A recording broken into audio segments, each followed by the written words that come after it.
And we're here now with UTEP coach Dana Dimel. Coach, thank you so much for joining us. Yeah, thanks for having me. Nice to be here. So heading into your second spring now, where do you feel you guys are now versus where you were last year? Well, obviously, you always feel like you're better in year two than you were in year one, but that's not always the case, And so what each coach has as they come into a program is everybody has their own culture and their own way of doing things, and whether everybody's got different ways to do it, and they're all good ways, But obviously, I have my ways that I've done it in the past, and being at Kansas State and being a head coach at previous programs, there's things that you want to see and you expect out of your guys, and we're just trying to teach them what we want to see and try to get them to do what we want to do. And we feel like we're obviously in our second year of doing that, so we think things are looking more comfortable to our eyes.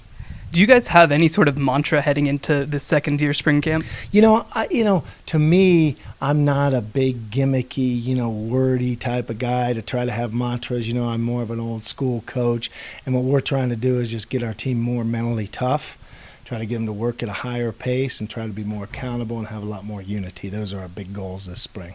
You guys added a very big recruiting class, obviously, this past year, and a couple of those guys have gotten onto campus early. Sure. What have you seen from them so far? Yeah, we've got into the junior college, which I think that's a good thing for UTEP to do, and obviously, being at the places I've been before, we've had success with our junior college recruiting, so we know that part of it, and so we do have some junior college players that are here right now. And the hardest thing to get is junior college guys that can transfer at mid-year, and we brought in a good group of those guys, especially in our secondary position, and we feel like they're giving us more athleticism and filling some voids that we lost through graduation.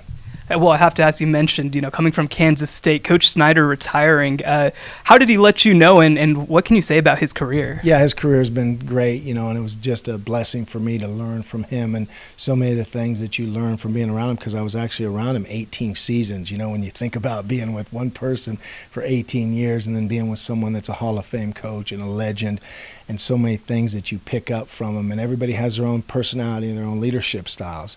And so mine and his are not very similar because our personalities are so much different, but he taught me so much about how to lead a program, and I'm trying to use those techniques here as well. What made El Paso the right fit for you?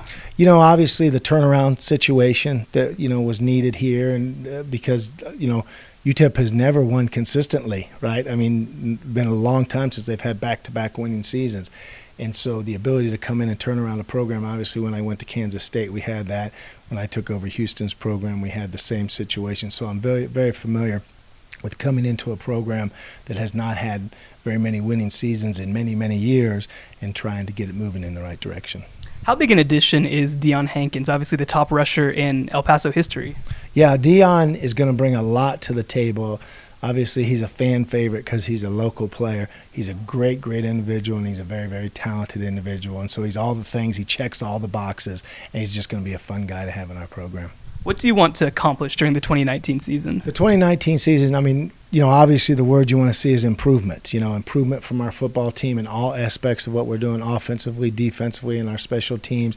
Continue to play hard. We hit a stretch in the middle of the season where we were playing quality football and being very, very competitive. We showed a lot of improvement from week 1 to week 6, 7, 8, where we were really starting to, compete with the higher level teams in our conference. And then that tapered off at the end of the year just because we got overwhelmed with injuries, which was really a strange year for us. But I want to see that improvement that we started to show continue to show itself as we move forward. Well, Coach, thank you so much for joining us, and good luck this year. Yeah, thank you.